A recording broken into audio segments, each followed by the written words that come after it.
Hola amigos, ¿cómo están? Un abrazo grande para cada uno de ustedes nuevamente. Estamos muy contentos de compartir este momento junto a Vivi, especialmente para eh, entregar la palabra del Señor. Yo creo que estos días han sido muy ricos para nosotros, por lo menos, sobre todo al introducirnos aquí en la palabra del Señor, en este sermón del monte que es fascinante y que estamos recién, yo pienso, subiendo la montaña. Nos estamos encontrando con el Señor aquí. Estamos encontrando los primeros tesoros en esta aventura de fe realmente hermosa, ¿no? Y vamos a leer la bienaventuranza de hoy, que es la segunda, que se encuentra en Mateo 5, versículo 4. Ustedes ya saben muy bien, pero tal vez alguien que no está en esto y se encontró con esto puede ir buscando la palabra de Dios. Recuerda así leer los 3 capítulos, 5, 6 y 7, para el video y luego Cada vez, vuelve exactamente. a compartir el video con nosotros, ¿ya? Vamos a orar, vamos a pedir al Señor que nos dirija. Amado Padre Celestial, queremos poner nuestra vida, nuestra mente, nuestro intelecto, nuestro corazón, todo en tus manos, Señor. Quita de nosotros todo prejuicio y llévanos, Señor, con un corazón humilde a tu palabra para entenderla y para llenarnos de ella. Que al considerar esta parábola, Señor, podamos entenderte mejor a ti y entender mejor lo que tú quieres para nosotros. Lo imploramos por Jesús. Amén. Amén. Amén. Bien. Muy bien. Entonces dice la palabra del Señor. Mateo 5, versículo 4, bienaventurados los que lloran, porque ellos recibirán consolación. Así es. Esta bienaventuranza es una verdadera paradoja, ¿cierto? Sí, sí, sí. Porque cuando uno la lee, tal vez los que hemos leído tanto, ya la escritura nos parece común y no nos impresiona, pero si uno vuelve a detenerse en esto y la mira con otros ojos, se encuentra que hay aquí algo extraordinario. Es como una contradicción porque es como decir, felices los infelices, Claro. ¿cierto? Bienaventurados, dichosos los que están sufriendo. ¿Cómo van a estar dichosos los que están sufriendo? Cuando siempre el llanto se relaciona con eso, con dolor. ¿Y de qué dolor se trata entonces? El dolor, la infelicidad que produce esta situación que nosotros estamos analizando aquí. ¿Qué quiso decir Jesús? ¿A quiénes se refería? ¿A ¿A los qué tipo de enlutados? dolor? ¿Sí? ¿A No qué era tipo de dolor? claro. ¿Eran los que perdieron a alguien, un ser querido? No, porque yo no puedo estar feliz cuando pierdo a alguien, un hijito, un hermano, un padre. ¿Cómo voy a estar feliz porque murió? Así es. ¿Cómo voy a estar feliz porque perdí la casa por la que trabajé toda la vida? ¿Cómo voy a estar feliz porque hubo un accidente y a lo mejor en ese accidente yo misma me incriminé sin querer con otro ser humano? ¿Cómo voy a estar feliz frente a la tragedia? No puede referirse a eso. No, y no se refiere a eso. Se refiere especialmente a otra clase de pérdida. Es a los que han perdido su inocencia, a los que perdieron su justicia, a los que perdieron su respeto propio por causa de sus propios pecados, de sus propios pecados. A eso se refiere.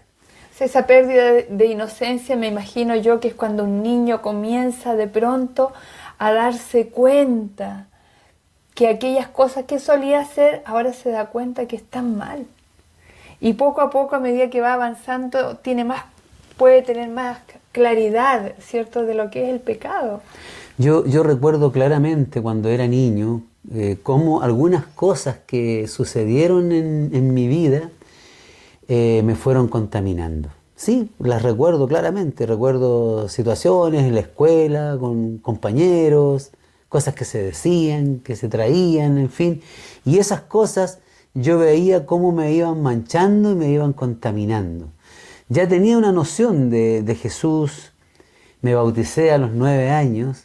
Me acuerdo que poquito tiempo después, cuando nos vinimos del norte al sur, a la casa donde vivíamos, yo llegaba en la noche y me arrodillaba, a esa edad, me arrodillaba a los pies de mi cama y le pedía perdón a Dios por algunas cosas que había hecho, por las cosas que había oído, que había visto. Era doloroso para mí eso, era triste.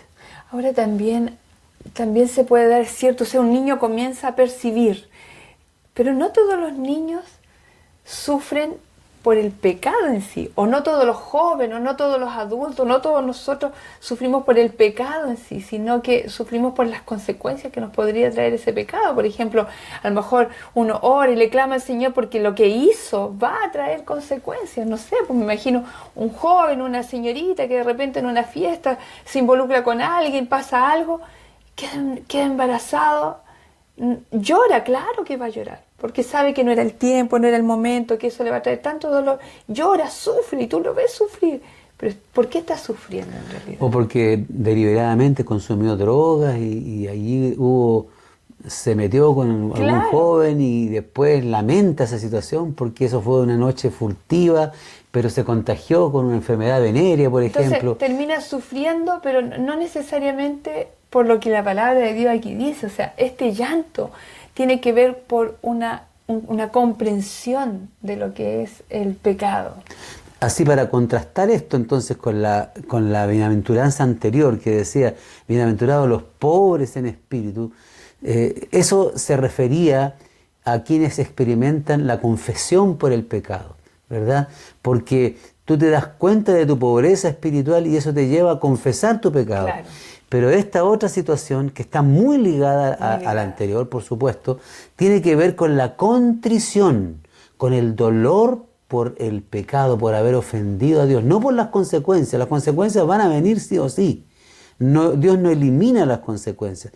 Pero el que peca y tiene este dolor está más preocupado por el daño que le hizo a Dios. Claro. Porque ofendió a su creador. Y además una cosa más, o sea, ser pobres de espíritu no excluye a los que lloran, no son excluyentes, sino que están en una misma persona. Cuando Jesús está hablando este sermón del monte, desea que estas bienaventuranzas estén todas en un mismo ser humano. O sea, no hay un grupo de los que lloran y otros de los que son pobres de espíritu. O sea, tú eres el pobre de espíritu y tú eres el que llora. Yo soy el pobre de espíritu y soy la que llora también. O sea, debieran ir unidas, porque en ambas hay bendiciones que son necesarias. Son inseparables. Exactamente. Porque es el mismo espíritu que nos lleva a la confesión, y al arrepentimiento y por supuesto a experimentar la verdadera contrición, el dolor profundo, lágrimas por haber pecado. Bueno, de hecho Jesús mismo, ¿no? Jesús mismo lloró por los pecados del pueblo cuando estaba en Jerusalén. Jerusalén, Jerusalén, lloró, ¿cierto? Que mata a los profetas, que mata a los que vienen, a los que te son enviados. ¿Cuántas veces, dice? ¿Cuántas veces quise juntarte como la gallina junta tus polluelos debajo de sus alas? Y no quisiste. O sea, Jesús lloró por eso. Jesús lloró por las ciudades también. Y en este caso, claro, hay una diferencia con la nuestra porque Jesús no cometió pecado. No llora por sus pecados. No llora por sus pecados, pero tiene una sensibilidad por el pecado de la humanidad. Su santidad le hacía ver la profundidad del pecado, el daño que había ocasionado en las criaturas que él había creado. Pero eso también comienza a suceder en el que pasa Así tiempo es. con el Señor y se acerca a la santidad de Dios y comienza a llorar por el pecado del mundo, por la situación de aquellos que todavía no reconocen la belleza de la santidad. Claro, permítanme compartir el Salmo 119, una parte, por supuesto, del Salmo 119, el verso 136, donde David lloró por los que no respetaban la ley. Y el Salmo dice así, miren, voy a leer aquí ese trozo del Salmo 119, 136. Ríos de agua descendieron de mis ojos porque no guardaban tu ley. Claro, ahí está llorando por los pecados de otros, ¿no? Ahí yo sinceramente me gustaría profundizar más en eso, en mi vida, ¿no? Me gustaría experimentar más dolor, ser más sensible frente a todo lo que ocurre alrededor. Yo me doy cuenta, nos damos cuenta, evidentemente, que el mundo está mal, que el mundo está lejos de Dios, pero no sé si he llegado a sentir esa profundidad, ese dolor enorme de ver a los que pecan, a los que hierran, o a los que degradan o se degradan en la imagen de Dios. O tal vez hemos ido perdiendo esa capacidad en el tiempo, porque tantas cosas que vemos, tantas cosas en la televisión, o sea, las muertes, es nada, matar es nada, violar es nada, todo es nada. Entonces ya el pecado, el mal que hay afuera no te impacta, y esa incapacidad de ¿cómo decirlo? O esa capacidad de impacto la vamos perdiendo. Por eso también Ezequiel oyó que se describía a los del pueblo de Dios como los que gimen. En Ezequiel 9:4 dice, y le dijo Jehová, pasa por en medio de la ciudad, por en medio de Jerusalén y ponles una señal en la frente. ¿A quiénes? A los hombres que gimen y que claman a causa de las abominaciones que se hacen en medio de ella. O sea, Dios pone un sello sobre aquellos que todavía tienen esa capacidad de llorar. Claro, y Daniel mismo, Daniel en el capítulo 9, cuando él confiesa sus pecados y los pecados de su pueblo, en el verso 4 dice, el verso 3, perdón, buscándole al Señor en oración y ruego, en ayuno, cilicio y ceniza, y oré a Jehová mi Dios, e hice confesión diciendo, ahora Señor Dios grande, digno de ser temido, que guardas el pacto y la misericordia con los que te aman y guardan tus mandamientos. Hemos pecado, hemos cometido iniquidad, hemos hecho impíamente y hemos sido rebeldes, y nos hemos apartado de tus mandamientos y de tus ordenanzas. Esa es la oración de Daniel luego que está él... llorando, ¿no? Claro, porque él quería saber qué iba a pasar con su pueblo, pero se daba cuenta que su pueblo estaba en Babilonia y en Medo-Persia específicamente ahora, por los pecados que había cometido. Él se habían apartado de Dios y por eso estaban en esclavitud. Exactamente. ¿Y cómo olvidar a Pablo, por ejemplo? Pablo cuando dice, miserable de mí, Romanos 7:24, miserable de mí, ¿quién me librará de este cuerpo de muerte? Esa no es una oración que se dice así nada más. O sea, hay mucha emoción, mucho dolor en su corazón. Y eso lo dice Pablo después de varios versículos donde él viene diciendo, hablando del pecado que mora en él, ¿no? Y que la ley dice que la ley es espiritual, porque discierne lo más profundo, y él dice que él llega a la conclusión de que la ley de Dios discierne lo más profundo de su ser, y se da cuenta que en él no hay nada bueno. Exactamente. ¿No? Así Esdras también, por ejemplo, llora por el pecado de la casa de Dios. Y quiero compartir con ustedes el capítulo 10, el verso 1. Mientras oraba Esdras y hacía confesión llorando y postrándose delante de la casa de Dios, se juntó a él una muy grande multitud de Israel, hombres, mujeres y niños, y lloraba el pueblo amargamente. Estos son los bienaventurados. Sí, exacto. Estos son los bienaventurados, los que reconocen la condición, los que ven lo que ha sucedido y sufren por Así eso. Es. ¿Y cuál es nuestra visión del pecado? ¿Cuál es tu visión del pecado? Es cierto que hay mucha gracia, que la gracia es abundante para el mundo, pero también el pecado es brutal. El pecado es terrible y cómo no dolernos de lo que pasa en mi vida a causa del pecado o en la vida de Cristo a causa de mi pecado, diría yo, ¿no? Cómo no dolerme del dolor que le ocasiona a Cristo cada vez que peco. Así es. Esto es algo que también nosotros debemos pedir al Señor que nos impresione. Porque es una obra... Porque también es una obra del Espíritu claro, Santo. Claro. Es una obra del Espíritu Santo. Segunda de Corintios 7:10 dice que nosotros deberíamos experimentar más la tristeza que es según Dios. No es una tristeza como la que uno suele sentir, es distinta. Es algo espiritual. Así, amigos, la vida del creyente, la vida del cristiano, no es una vida de andar bullanguero todo el día, feliz, contento, porque todo me sale bien. No, el cristiano experimenta la tristeza constantemente. Pero lo levanta la gracia. Lo levanta la gracia. Por eso que dice, bienaventurados los que lloran, porque ellos son consolados por la gracia de Cristo. Exactamente. Ahí hay una recompensa que no es futura, allá, sino que en el momento en que yo paso por ese dolor. Claro, esa tristeza es consolada por el perdón. Claro. Y de ahí que los profetas del Antiguo Testamento, especialmente Isaías, habla de que el Mesías traería consuelo, sería también un consolador como el Espíritu Santo, para traer consuelo al corazón, alivio al que llora por causa de su pecado, de su maldad, de haber obrado impíamente. Bueno, y de hecho Pablo lo dice claramente cuando dice, miserable de mí, ¿quién me librará de este cuerpo de muerte? Más gracias doy a Dios por Jesucristo el justo. O sea, inmediatamente Él se consuela de su condición en la gracia de Cristo. Así es. Y saben, cerrando ya este tema, nos gustaría compartir con ustedes un trocito del libro La venida del Consolador.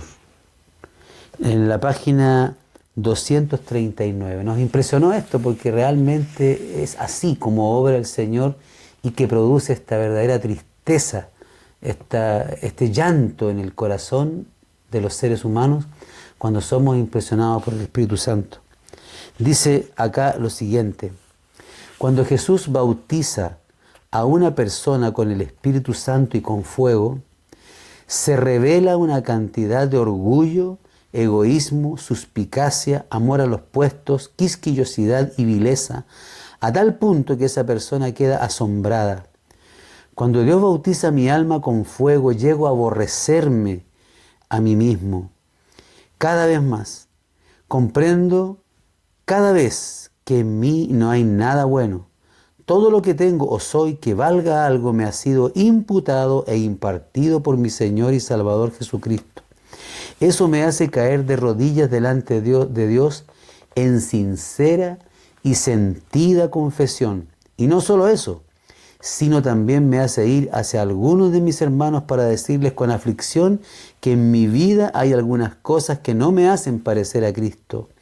Esta lengua que habla con tanta rapidez, mi naturaleza suspicaz y otras 100 actitudes negativas. El bautismo con fuego resultará en un espíritu de confesión y yo agregaría y de contrición desconocido hasta ahora. Así es, amigos. Bienaventurados los que lloran. Bienaventurados aquellos que han sido impresionados por el Espíritu Santo y ven su verdadera condición. Podemos ver quiénes somos realmente, dónde estamos realmente, cómo ha sido nuestra vida, o cómo nuestra vida ha ofendido y ha herido el corazón de Dios. Debemos atrevernos a permitir que el Señor nos muestre cuál es, a través del Espíritu Santo, cuál es nuestra verdadera condición, porque tal vez si todavía nunca has llorado por tu condición, es porque todavía Dios no te ha revelado quién realmente eres. Eso es lo que sucede realmente, es el Espíritu Santo el que nos va a mostrar. Por eso David decía, examíname, oh Dios. Y conoce mi corazón, pruébame y conoce mis pensamientos y ve si hay en mí camino de perversidad y guíame en el camino eterno. Oremos. Oremos. Buen Dios, cariñoso Padre que estás en el cielo, gracias por tu misericordia, por tu piedad, por el consuelo que traes a nuestro corazón. Gracias porque tú eres el único que puede descubrir y desnudar nuestra alma, nuestra verdadera condición. Ayúdanos, Señor, para entender la magnitud del pecado y que tu gracia, Señor, pueda traer consuelo y paz a este corazón sucio, manchado y cargado por el pecado. Señor, ¿quiénes somos realmente nosotros? Hemos andado tan lejos de tus caminos. Te hemos ofendido tantas veces. Muchas veces, Señor, lloramos porque nuestra condición es paupérrima. Nuestra condición está tan distante de la pureza y de la santidad de tu Hijo Jesús, que eso nos impresiona, Señor, de tal modo que nos hace ponernos tristes.